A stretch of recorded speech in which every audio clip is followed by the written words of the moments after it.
Альфагийн амралтын өдрийн сургалтанд хурж ирэнгүүтэл би буцахын төс болсон. Ахарж байгаа бололтой хүмүүсээс зай барьж байлаа. Сургалт явагдаж байсан танхимд нэг хар хаалга байсан юм. Би тамхи татах гэж түүгээр байнга гарч явж байв. Уг нь би татдаггүй л дээ. Гэхдээ татмаар байсан. Танихгүй газар, танихгүй хүмүүсийн дунд их эвгүй явмаар л байв. Тийм ээ, би шууд удирдагч нараас нөлсөн. Тамхи татаж хүмүүсээс зугтаж эхэлсэн дээ.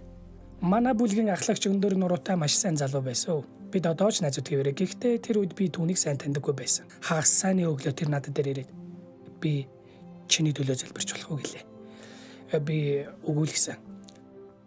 Тэр за гээд яваад өгвөө. Тэгэхэд би тэр хүнийг түүнийг дагалдан ирэх бүхнийг хүлээж авахаас татгалцсан. Гэтэл маргаашинд тэр дахиад л яг нөгөө урайлгын царайгаа гаргаад хүрээд ирсэн. Тууштай зан нь үнлүүштэй шүү. Би чиний төлөө залбирч болох уу гэхтэн би хэрэг дахиад над руу ирэхгүй гэвэл зөвшөөрөх өстой гэсэн. Тэр Михискэд хамгийн эхлээд эзэн минь гэж хэллээ. Өглөөний цанд утсан загас эзэн бололтой амнаас нь загас үнэртэд муухай санагдсан. Тэр эзэн минь Чарлиг ариун сүнсээрээ дүүргээж гээд үргэлжлүүлээд залбирч гарлаа. Харин би юу болж байгааг хармаар санагдаад нүдэ айнаагүй. Түүнийг ажиглаад л байв. Нүдний урд төвөнх нь харагдаж байлаа. Тэр нүдэ айнаад залбирсаар би түүний дээшээ доошоо гүрвэлзэн хөдлөх төвөнхийг ширтсээр байсан. Сүүлдээ би залхаж шал руу хевс рүү ширтлээ. Тэр хевс үнэхэрийн үзэмжгүй муухай хевс байсан. Янз бүрийн хевсний завгарын өөдөс урдаа тавьчихад л сүртэй хуралдаж хамгийн муухай нь аль нь байна гэж байгаад л авсан байх гэсэн шүү юм бодогдож байна. Түүний төвөнх хевс бас загасны хурц үгнэр гих мэд огт өөр зүйлс рүү хамаг анхаарал минь хандсан байлаа. Тэр үед би ариун сүнс эсвэл ямар нэгэн тэнгэрлэг зүйл юу ч мэдрээгүй. Харин зөвхөн тэнмэл бодолтой автаж хамгаалтынхаа нь босгосон байв.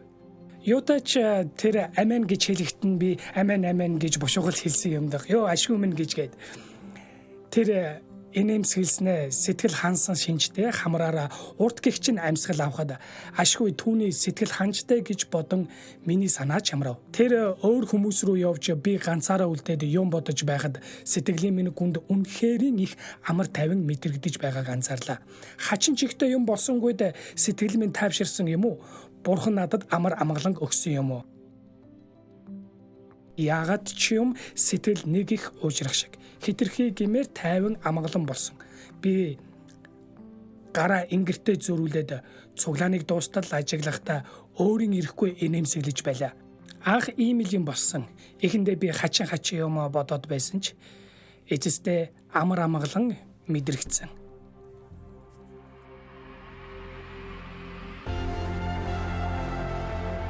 Ариун сүнс гэж хэмбэ гэж юу? Би мэдэхгүй байна, уучлаарай. Мэдэхгүй. Espírito Santo. Хэцүү асуулт байна.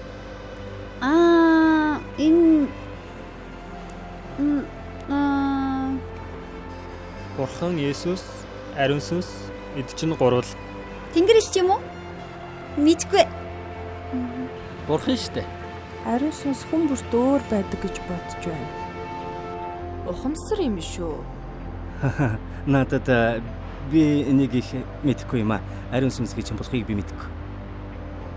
Би ёстой мэдэхгүй. Гурвлын 3 дахь байдгаад эцтэй. Ариун сүнсээ би өстой энэ талаар бодож байгаагүй юм байна шүү.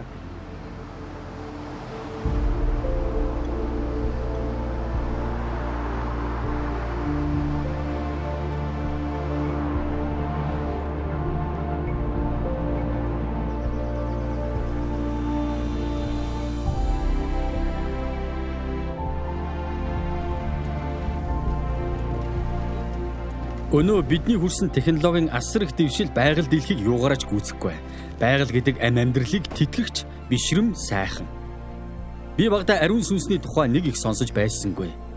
Сургуулийн нэгдсэн залбирлыг төгсөхдөө л бүгдээр дандаа хэлдэг байсан үг бол эцэг хүү ариун сүнсний нэрээр. Ариун сүнсийг сүүлд гарч ирсэн санаа, сайндаа л ямар нэг тодорхойлж боломгүй юр бусын хүч эсвэл бүр хачин жигтэй амар зүйл гэж ойлгож иржээ. Харин Библиэд бичигдснээр ариун сүнс бол юр бусын хүч төдий биш, харин таньж мэдэж болох бодгаал. Зүгээр нэг нэмэлт сонголтч биш. Хамгийн гол чухал зүйл. Тэр саяхан гарч ирсэн санаа биш. Бүх зүйлийн эхлэлд байсан. Бүх зүйл түүгээр бүтээгдсэн. Хамгийн ихэнд бурхан байжээ. Газар дэлхий хоосон, хэлбэржээгүй, харанхуй бөгөөд бурханы сүнс усны мандал дээгүүр илэн хальж байлаа.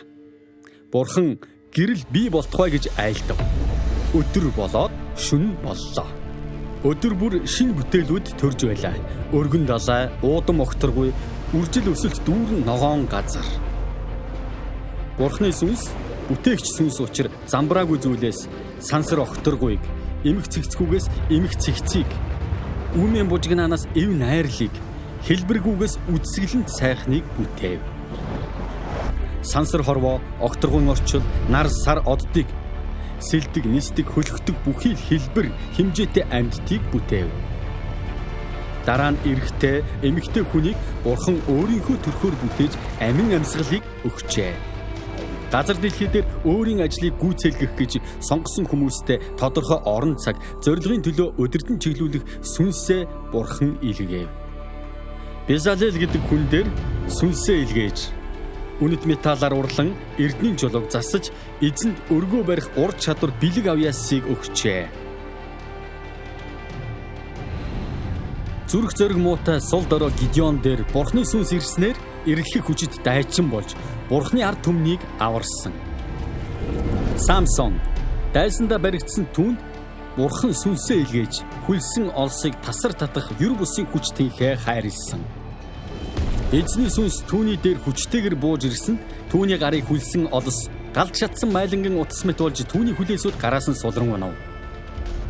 Иш үзүүлэх, үг дамжуулах, чиглүүлэх, бурхны хүмүүст найдвар хайрлахаар өөр хүмүүстээр найдварын сайн мэдээг өгөх гэж Исая дээр сүнс бууж иржээ. Над дээр эзний сүнс байна. Учир нь ядууст сайн мэдээг хүргэхийн тулд намайг эзэн тосолсон юм.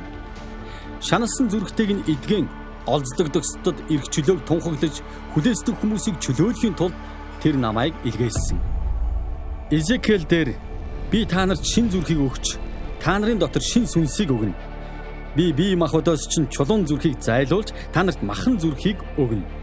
Би сүнсээ та нарын дотор оруулж та нарыг зарилгуудаараа явуулна. Та нар тогтоолуудын минь сахин үйлдэнэ. Энэхүү амлалт хэнд зориулагдсан хэрхэн гүйцэлдэхийг иш үзүүлэгч Йоэлээр дамжуулжээ. Би сүнсээ бүх махбод дээр цутгана. Хөвгүүд охид чинь иш үзүүлж, хөгшчүүл чинь зүүдэлж, залуус чинь үзэгдэл үзнэ. Боол шивгчэнгүүд дээрч тэр өдрүүдэд би сүнсээ цутгана. Бурхны амлалт бол зөвхөн тодорхой цагт тодорхой үүргийн төлөө тодорхой хүмүүст зориулж биш, харин бүх хүнд зориулж шин зүйл хийх явдал. Байр суурь, нас, хүйс, угсаа, гарал, яс үндэс үл харгалзсан бүх хүмүүс. Тэгээд Есүсийг мэдлэхэд яг л ялалтын бүр хангинах шиг болсон. Түүнийг хүрээлж байсан бүхэн ариун сүнсээр дүүрчээ.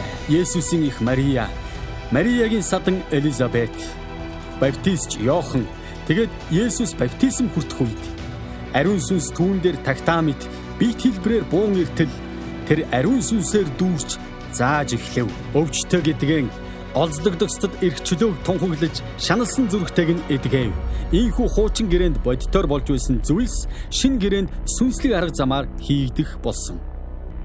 Асрыг бүтээх гарын ур бэлэг авьяасыг Безалелд өгсөнчлэн ариун сүнс бидний амьдралд ч шинэ зүйлсийг үргэлж авчирдаг. Шинэ хандлага, шинэ хүсэл эрмэлзэл, шинэ магтаал мөргөл, шинэ дуунуудыг та аль ч талбарт ажиллаж байсан хийж бүтээх ур чадвар Бэлэг авьяас бүтээлч сэтгэлгээг танд дүүргэн өгөхийг Бурхны сүнс хүсдэг. Гидеон шиг өөрийгөө сул дорой чадваргүй болоогүй гэдэг хүмүүсийг ч тэр ашиглаж чадна. Хүлээсээ тасар татах хүч тэнхийг Самсонд Бурхны сүнс өгсөнчлэн буруу зуршил, донтол, сүнслэг хүлээсээс чөлөөлөгдөх эрх чөлөөг ариун сүнс өнөөдөр өгч байна.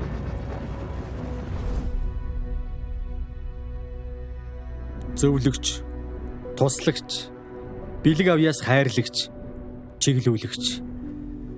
Ариун сүнс бидний зүрхийг зөөлдөг. Чулуун зүрхийг маань зайлуулад махан зүрх өгдөг. Буруу зуршлаасаа чөлөөлөгдөхөд маань тусалдаг. Ариун сүнс бусдыг хайрлаж, гажигдан зовж байгаа хүмүүст туслах хүсэл эрмэлзлийг бас бадраадаг. Ядуу зүдүү, шаналж зовсон, олзлогдож хүлэгдсэн хүмүүсийг ариун сүнсийг амсаж мэдрэх нь зүгээр нэг сэтгэлдээ мэдрэхийг хэлэхгүй. Энэ бол дэлхийн ертөнцид өөрчлөлтийг авчрахыг бас хэлдэг. Тэр таныг ашиглаж чадна.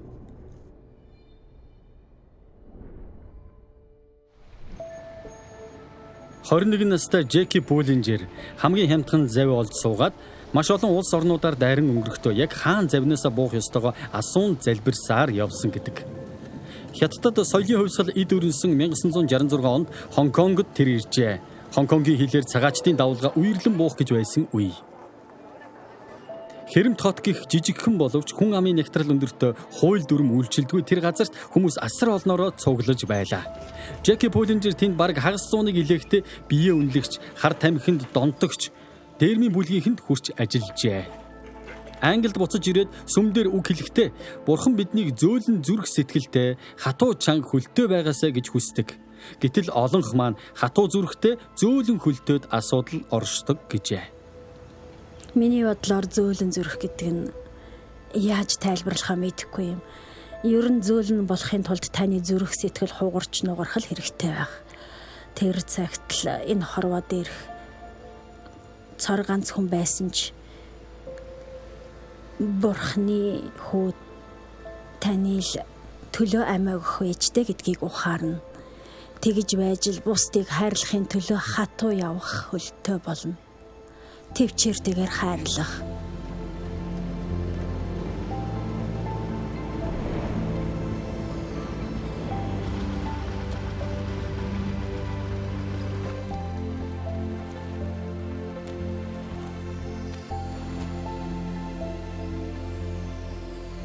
Ариун сүнсээ зөвхөн тодорхой цаг хугацаанд тодорхой зорилгын төлөө тодорхой хүмүүст өгөхөөр хадгалахаа болж бүх хүмүүсийн төлөө илгээнэ гэж иш үзүүлэгч Йоэлээр дамжуулан Бурхан амласан. Гэвч энэ амлалт биелэгдэлгүй маш олон жил болсон юм.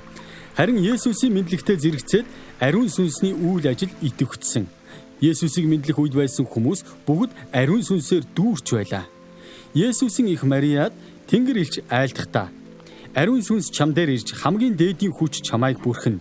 Тиймээс төрөх хүн ариун нэгэн байх бөгөөд Бурхны хүү гэж дуудагдах болно гэжээ. Дараа нь баптистч Иохны их Мариагийн садан Элизабетийн тухай. Мариагийн мэндийг Элизабет сонсмогц хэвлийдэг хүүхэд нь хөдөлжээ. Элизабет ариун сүнсээр дүүрч гэсэн байдаг.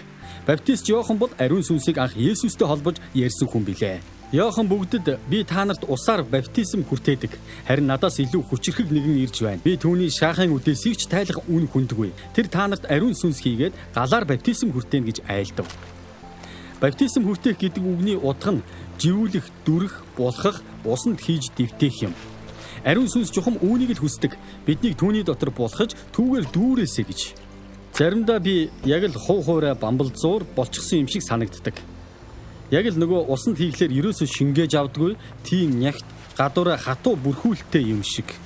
Харин усанд хэсэг байлгахаар ирэмгээс зөөлрөөд ирдэг. Зөөлрөхөөр аянда усаа уугаад шингээчихдэг. Бамбалзуур усанд дүрээтэй, ус бамбалзуур дотор шингээстэй. Өргөөд авахаар ус нь гоождөг. Бид чухам ийм л байх учиртай. Ариун сүнсээр дүүрэн гэсэн үг. Есүс өөрөө ч ариун сүнсээр дүүрэн байсан. Тэр Йордан голд Иохнаас баптизм хүртэх үед ариун сүнс түүн дээр тагтаа мэт бит хэлбэрээр буун ирэв. Есүс өөрийн өссөн хот Назарын синагогт ороод Исая 61-р бүлгээс уншиж өөртөө холбон ийм хэлжээ. Над дээр эзний сүнс байна. Учир нь ядууст сайн мэдээг хүргэхийн тулд намайг эзэн тосолсон юм. Энэхүү бичвэр өнөөдөр сонсголт тань биеллээ. Бас нэг удаа Иудичүүдийн майхан баяр дээр Есүс очижээ. Өнгөрч байгаа жил ус бороо хайрлсан Бурхан талархан энэ баярыг тэмдэглэхээр юудэчүүд мянгаараа Иерусалимыг зорж ирэх жилд бас ус бороо илгээхийг гуйн залбирцгаадаг байж. Баярын үеэр бүх хүний төлөө ариун сүнс ирэхийг Есүс зөвгнөн хэлжээ. Баярын их өдөр болох сүүлчийн өдөр Есүс зогсоод хашгиран цангасан хүн байвал над руу ирж уухтун бичвэр хэлсэнчлэн надад итгэгчийн дотроос амийн усны гол урсах болно гэв. Есүст итгэгчдийн хүлээн авах сүнсний тухай тэр үүнийг хэлжээ. Есүс хараахан алдаршуулагдаагүй тул сүнс тэнд өгөгдөөгүй байлаа. Есүс алдаршуулагдана гэдэг нь цовдлогдоод үхлээс амьлахыг хэлж байсан. Иремья, Изекиэл бусад иш үзүүлэгчдийн амлаж байсан бүхэн нэг газар оронд биш харин нэг хүнээр буюу түүгээр биелэгдэх тухай ийн хэлжээ. Үхээд амьлсныхаа дараа шавнартайгаа хооллож байхдаа Есүс ингэж айлтжээ. Иерусалимыг үл орхиж эцгийн амлсныг хүлээхийг тушаан надаас та нар үүнийг сонссон билээ. Йохан усаар баптизм хүртээдэг байсан бол харин та нар ойрын өдрүүдэд ариун сүнсээр баптизм хүртэх болно. Харин ариун сүнс та нар дээр ирэхэд та нар хүчийг олж тэгээд Иерусалим бүх Юудэ, Самари тэр байтугай дэлхийн хязгаар хүртэл миний гэрч болно гэв. Тэд хүлээсээр л байв. Яг л шампан дарсны лонхийг сэгсэрдэг шиг сэгсэрсээр л. Эцэст нь Пентекостийн өдөр бөглөө сугсарлаа.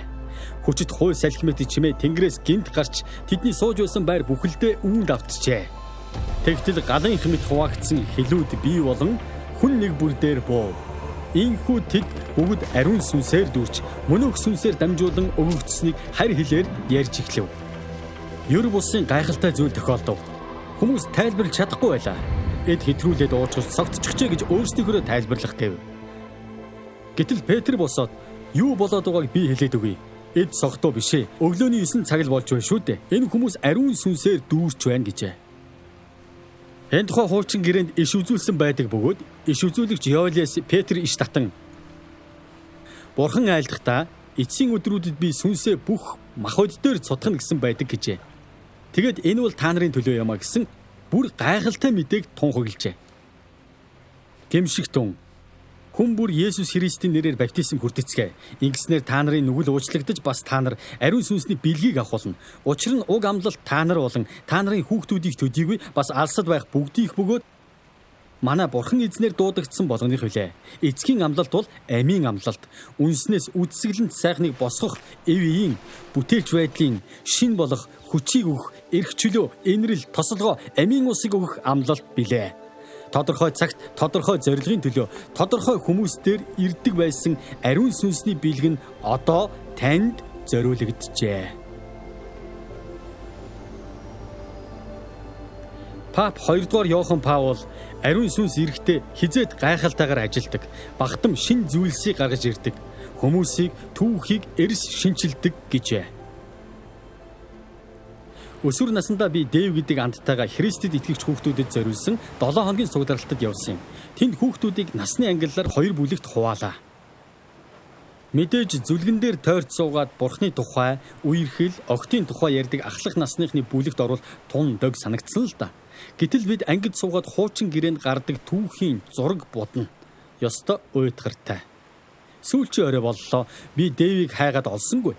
Гэтэл нөгөө бүлэгт сэмээрхэн ороод суучгаж тэд ариун сүнсээр дүүрхийн төлөө бие биенийхээ төлөө залбирч байлаа. Цугларалтаа дуусаад бүгд л инээж баясан бие биенээ твж дуулж хуурцаар гарч ирцгээлээ. Ямар нэг гайхалтай эерэг зүйл болсон ив илхэн.